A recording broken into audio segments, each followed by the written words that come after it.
Hi, guys. Welcome to the Simple Doesn't Mean Easy podcast. We are here twice a week working at simplifying things in our lives one day at a time, one step at a time. I'm your host, Michelle Visser. And today's mini episode, I am telling you about something I just discovered a few weeks ago that has made the world of difference on our farm and around the house this winter. Here in New England, your foot attire makes literally the difference in maybe life or death in the winter.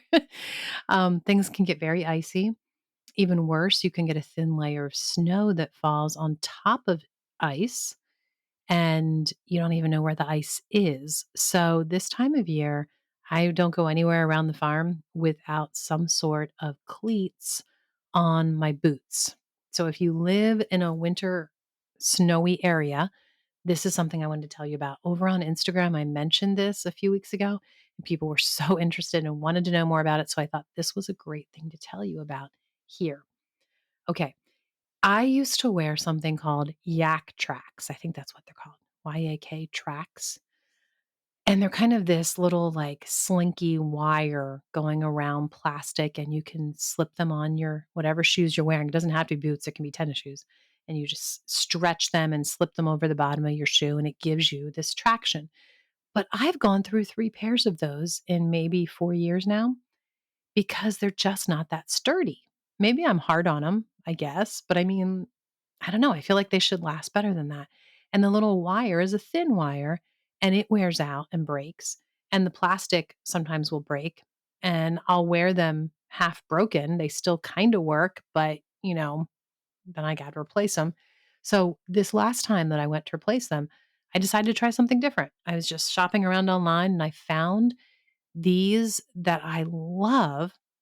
The best way I can think of describing them is they're kind of like the pointy end of a thumbtack sticking out. Not really, kind of like little nails, but just very tiny, like maybe a quarter of an inch, maybe. And they are strategically placed. So they're right on the ball of your foot and on the heel.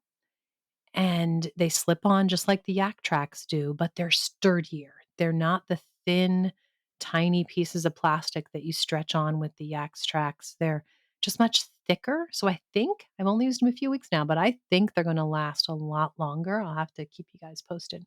But I love them.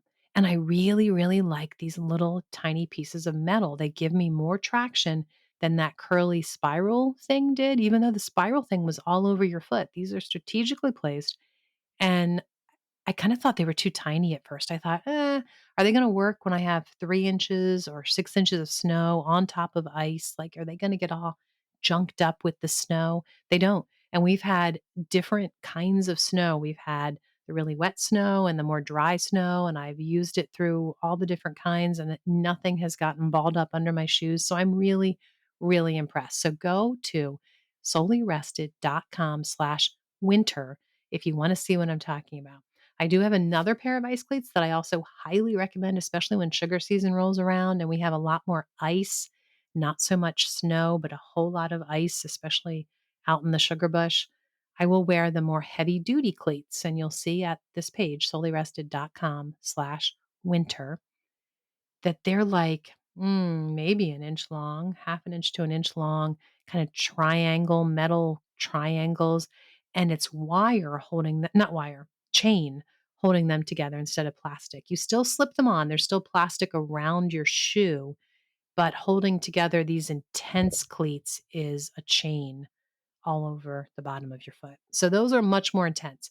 And I would never just have those because in this wet snow that makes great snowballs or snowmen, it's awful on cleats like that because you just take maybe 10 steps and you have literally giant ice balls forming around those cleats because they're a lot bigger than those little thumbtack ones I was mentioning. And it just forms a giant snowball. Honestly, I'm not kidding. I feel like I'm wearing platform shoes if I take more than a dozen steps in those in the wrong kind of snow. So they're great for ice. They're great. We often will go out on the lake when it's sheer, solid, deep ice. It's safe to go out and go ice fishing or take the snowmobiles out. And we just sometimes walk around out there. It's great for that because you can walk like normal and you're not slipping or sliding on the frozen lake, but they're definitely not good for snow. So those two different kinds of cleats, I link at solelyrested.com/winter.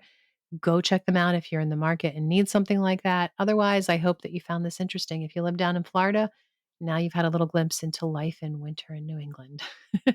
So that's it, guys. Thanks for listening. And remember, it is easy to forget how blessed we are to live this life. So enjoy the simple everyday efforts. It's not easy, but it's a good life.